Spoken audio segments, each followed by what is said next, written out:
नमस्कार दोस्तों। आज 23 दिसंबर है और आज के द हिंदू में क्या और क्यों पढ़ें इसे लेके हम फिर से हाजिर हैं। तो आज जो पहली न्यूज है वो है India and China to keep dialogue channel open. यहाँ पे कांग्रेस ने ये बताया है कि आप डायलॉग क्यों बात कर रहे हो, क्यों चीज़ें कर रहे हो। देखो, हम दोनों के बीच में, चीन और भारत के बीच में तनाव तो है और कई मोर्चों पे है। यदि हम उसे क्षेत्र के अनुसार बांटें तो 3 क्षेत्र में, लद्दाख में, मध्यवर्ती में हिमाचल और उत्तराखंड, और ईस्टर्न में हम चल जाते हैं तो सिक्किम और अरुणाचल प्रदेश का क्षेत्र। लेकिन यह भी तय है कि भारत और चीन के बीच में व्यापारिक साझेदारी भी है और सबसे ज़्यादा आयात भारत अभी चीन से ही कर रहा है।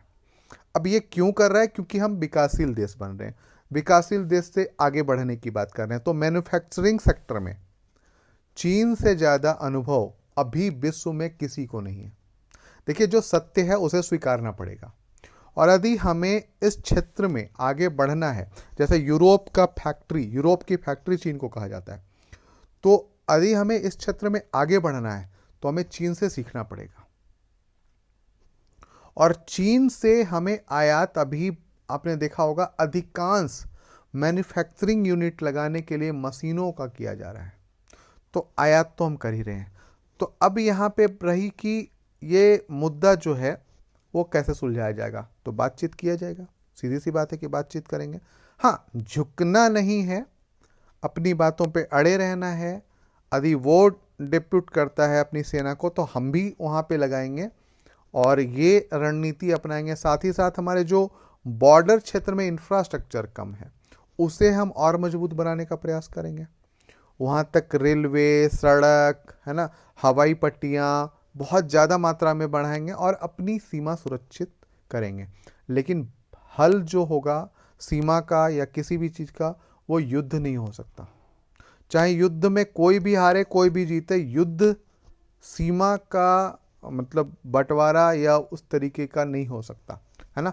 तो बातचीत एकमात्र रास्ता, और बातचीत कर रहे हैं हम। तो ये बातचीत चल रही है। अब बातचीत किस लेवल पे चलती है? तो आपने देखा होगा कि ये सीनियर लेवल मिलिट्री है। 17th round senior level military talks, है ना, आज हेल्ड ऑन दिसंबर 2020। तो ठीक है, ये चल रहा है। अब दूसरी न्यूज है, 45 एकड़ land linked to A Raja attached Coimbatore ED.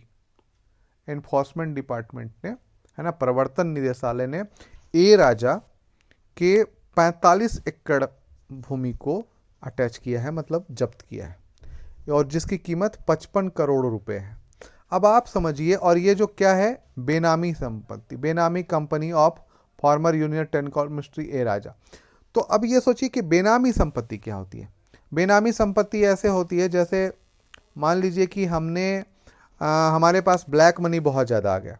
अब हमें कोई ज़मीन खरीदना है, तो ज़मीन किससे खरीदना है? तो ज़मीन मान लीजिए कि मेरे किसी दोस्त, रिश्तेदार के दोस्त का, है ना, उसके नाम से खरीद लिया। वो जानते हैं कि मेरा इतना प्रभाव है या मेरी इतनी ताकत है कि वो बेईमानी नहीं कर पाएगा, लेकिन नाम उसके नाम से ज़मीन खरीदते हैं और काम हम सारा अपना कर रहे हैं। इसी तरीके की ज़मीनों को बेनामी संपत्ति कहा जाता है। जैसे मान लीजिए कि अब ये कैसे पकड़ में आता है, जैसे उसके नाम से ज़मीन खरीदे लेकिन उसकी औकात ही नहीं थी कि इतनी ज़मीन वो खरीद सके। तो जब वो सोर्स नहीं दिखा पाता है कि हमने यहाँ से खरीदा, आपने सुना होगा कई कंपनियों के नाम मजदूरों के, मतलब मालिक, उनके जो मालिक हैं वो मजदूर निकले। इनसे क्या किया जाता था, इनका आधार कार्ड लेके या इनके बैंक अकाउंट लेके इनसे साइन, वो भी नहीं, वो भी फर्जी बैंकों की मिली भगत से वो भी कर लेते थे और इनके नाम से कंपनियां चलती थी। जब छापा पड़ा तो इनको पकड़ा गया तो इनको पता ही नहीं था कि हमारे नाम से कंपनी चल रही है, ये तो कहीं मजदूरी कर रहे हैं और इनके नाम से कंपनी चल रही है। तो इस तरीके की जो संपत्तियां, यहाँ पे सोचिए कि हम एक छोटा सा घर या ज़मीन बनाने के लिए, वो भारत की अधिकांश जनता, है ना, भारत की अधिकांश जनता जिनके पास एक छोटा सा ज़मीन का टुकड़ा नहीं है, एक छोटा सा आसियाना नहीं है, और इन लोगों के पास 45 एकड़, 50 एकड़, 100 एकड़ इस तरीके की ज़मीन है ना। तो बेनामी संपत्ति जान गए, ये एक भ्रष्टाचार है, भ्रष्टाचार का एक प्रकार है ना। तो तो इस प्रकार से इसे आपको देखना है। इसके बाद एक और न्यूज है, cervical cancer jab for girls. Cervical cancer आप लोग सर्च कर लीजिए, और उसके लिए जैब, उसके लिए एक टीका है, और ये एडल्सेंट कर 9 से 14 साल के ग्रुप के लिए वो दिया जा रहा है। ठीक है, तो यदि इस तरीके की मतलब संभावना होगी आगे, तो उनकी संभावना से कम होगी, और ये बहुत अच्छी बात है, बहुत ही शानदार वाला या शानदार न्यूज़ है कि यदि इस तरीके से सर्वाइकल कैंसर जैब दिया जा रहा है गर्ल्स के लिए, तो जो कि स्त्रियों में खास मतलब ब्रेस्ट कैंसर और सर्वाइकल कैंसर, ये दो बहुत ही तेज़ी से फैलता है, और बहुत ही एक आम मतलब कैंसर में आम जो है वो सर्वाइकल है। तो इस यदि ये दिया जा रहा है तो ये बढ़िया है ना। यदि आपके आसपास कोई ऐसा है तो जागरूक करें उसको, और लेने को प्रोत्साहित करें, है ना। ठीक है, इसके बाद जो अगली न्यूज है वो है तिरुमाला टेम्पल हुंडी नेट्स 1000 करोड़ इन 8 मंथ, है ना।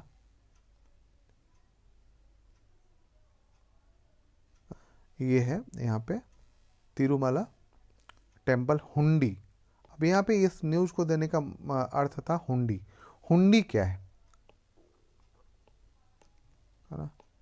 हुंडी, हुंडी एक ऐसी पर्ची होती थी, जैसे मान लीजिए कि यहाँ पे एक शहर है और यहाँ पे एक शहर है, ठीक है, और यहाँ से पैसा लेके यहाँ तक जाना है। आज की बात नहीं कर रहा हूँ, आज जब एरोप्लेन, मेट्रो, ट्रेन्स, इतनी सुविधाएं हो गई तब की बात नहीं कर रहा हूँ, या इंटरनेट बैंकिंग।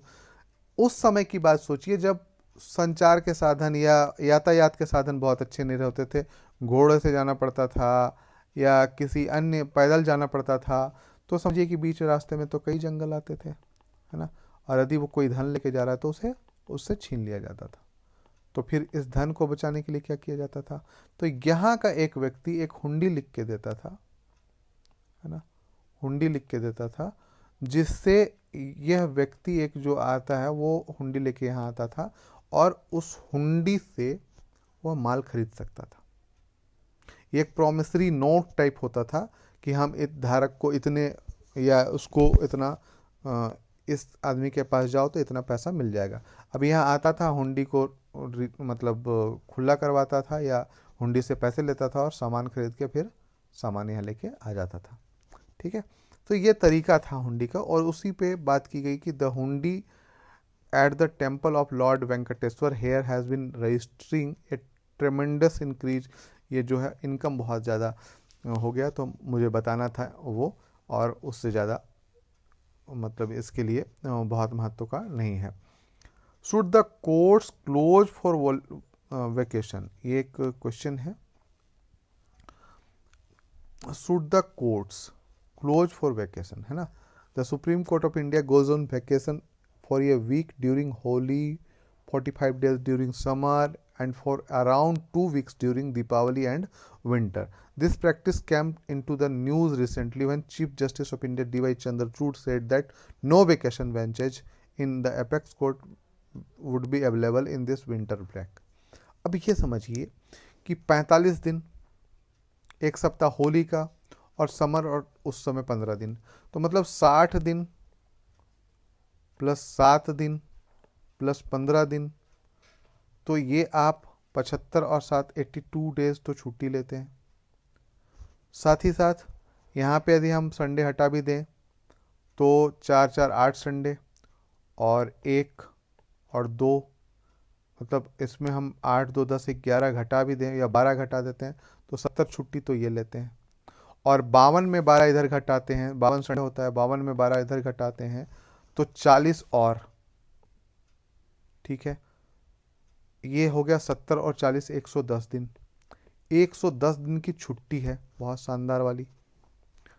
365 में 110 तो ये चला गया, 5 5 और 2, 255 दिन कामकाज। 255 दिनों में भी कई प्रकार के त्यौहार, मान के चलो कि 50 प्रकार के त्यौहार तो साल में आते ही जाते हैं, तो 200 दिन काम करते हैं। मतलब आप सिर्फ और सिर्फ 7 माह काम करते हैं, और आप कहते हैं कि हमारे यहाँ बहुत ही ज़्यादा भरा हुआ है या बहुत ज़्यादा केस है, दबाव है ना? किस तरीके की बातें हैं ये? उसी पे कहते हैं there are almost 25,000 case which are filed each year, you can not compare the court of other arms of democracy. ठीक है, तो इसी प्रकार की बातें यहाँ पे की गई हैं कि किस तरीके से छुट्टियाँ इतनी होती हैं, और फिर क्या कहते हैं कि हमारे पास काम ही मतलब वो ही नहीं है। अब यहाँ पे नेशनल जुडिशियल अपॉइंटमेंट कमीशन की बात है कि जो कॉलेजियम सिस्टम को बदल के एक अलग सिस्टम बनाया जाए, और उसी पे बात चल रही है। तो ये बहुत ज़्यादा चर्चा में है, तो आपको सुप्रीम कोर्ट जरूर देख लेना है, संसद के अधिकार जरूर देख लेना है कि यदि इस प्रकार के बदलाव करने हो तो किस प्रकार से बदलाव करे जाएंगे, है ना। उसके बाद है द अनकंट्रोल्ड री entries of satellites. The uncontrolled, है ना, more than 140 experts, the dignitary have signed an open letter published by Outer Space Institute calling for both national and multilateral efforts to restrict uncontrolled re-entries. The phenomenon of rocket parts falling back to Earth in unguided fashion once their mission are completed. Among other, the letter is addressed to S. Somnathan, chair of ISRO, है ना। इस तरीके से आप देखिए कि खूब सारे सैटेलाइट भेजे जा रहे हैं, भेजे ही जा रहे हैं, है ना। Uncontrolled reentry, the rocket stage simply falls, it's path down determined by its shape, angle and descent, air current of other characteristics. It will also disintegrated as it falls. As a smaller piece fan out, the potential radius of impact will increase on the ground. मतलब यदि आप ये एक rocket गिरते हैं तो काफ़ी ज़्यादा मात्रा में हानि पहुंचाते हैं। कहाँ गिरते हैं पता नहीं, किस तरीके का मलबा कहाँ पे गिर रहा है कोई पता नहीं चलता, है ना। डेब्रिस बहुत ज़्यादा गिरते हैं और बहुत नुकसान पहुंचाते हैं, है ना। इसी प्रकार से आप ये भी देखो कि ऊपर जो अंतरिक्ष में है भीड़ बढ़ती जा रही है, कचरा बढ़ता जा रहा है ना। जापान के कई मतलब कई एक संस्था है जो क्या करना चाह रही है कि वो साफ करना चाह रही है। इसी प्रकार से यहाँ पे जो बात करी गई कि डेब्रिस जो गिरते हैं वो धरती पर कई तरीके के नुकसान पहुँचाते हैं, है ना। तो हमें इस तरीके के जो रॉकेट्स हैं, इस तरीके के जो भेजे जा रहे हैं अंतरिक्ष में सैटेलाइट्स, उनके बारे में ध्यान रखना होगा, और उनके जो लैंडिंग है वो बहुत सेफली करानी पड़ेगी, है ना। अब उसके बाद जो है अगली न्यूज फिर से वही है कि 13 में centre received feedback on lack of transparency, है ना। Lack of transparency in collegium system. Collegium system में लैक ऑफ ट्रांसपेरेंसी है, मतलब बहुत ट्रांसपेरेंसी नहीं, पारदर्शिता नहीं है। उसी के बारे में मैंने अभी ऊपर ही कहा कि किस तरीके से NJSC, है ना, नेशनल जुडिशियल अपॉइंटमेंट कमीशन, किस तरीके से लाया जा सकता है, और इसके लिए संसद को क्या क्या शक्तियाँ प्राप्त हैं, संसद इसको लाने के लिए क्या क्या, संसद को इसके लाने के लिए क्या क्या करना पड़ेगा, बस यही इम्पोर्टेंट है। इसके बाद यहाँ पे है centre rules out an increase in MSP for cotton but farmers seek more, है ना। ये MSP minimum support price, actual में यह अवधारणा जब हमारी हरित क्रांति आई थी तब आई थी। क्या हुआ था कि हरित क्रांति में लोगों के पास बहुत ज़्यादा अनाज उत्पादन हुआ, जैसे गेहूं बहुत ज़्यादा हुआ। अब गेहूं बहुत ज़्यादा हुआ तो क्या करे, फेंक दे, उसकी बिक्री ही नहीं हो रही है, तो जो उत्पादन किया गया उसको तो घाटे में चला जाएगा। अब घाटे में चला जाएगा तो उसके लिए क्या उपाय है? इसके लिए उपाय ये था कि सरकार यह गारंटी दे कि यदि ये फसल नहीं बिकेगी तो हम ले लेंगे, तभी तो कोई किसान रिस्क लेगा ना उत्पादन करने का। और वहीं से शुरू हुआ था MSP, है ना। तो MSP यहाँ पे शुरू किया है medium staple cotton for the 2022 kharif season. अब खरीफ का मामला यहाँ पे देखिए कि खरीफ है ना, ध्यान रखिएगा। इस तरीके के सवाल पूछते हैं, तो कॉटन खरीफ, है ना। और इसको इन मिनिमम सपोर्ट प्राइस ये मिला है ना। Price above MSP, the income from cotton was ये, सो आई हैव कल्टिवेटेड। इस तरीके से एक तरीके से देखिए कि एबल टू 8500 यहाँ तक बिक रहा है ना।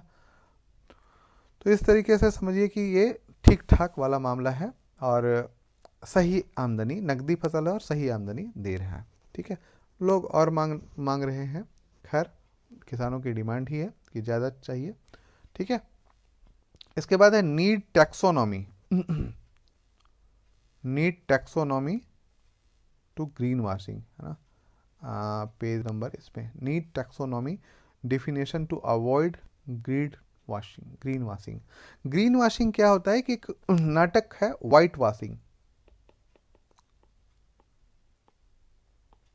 वॉशिंग, है ना, अपने गुनाहों को छुपाने के लिए ऐसी चीज़ों पे ऐसा पर्दा डालना कि वो सच प्रतीत हो, इसको व्हाइट वॉशिंग कहा गया।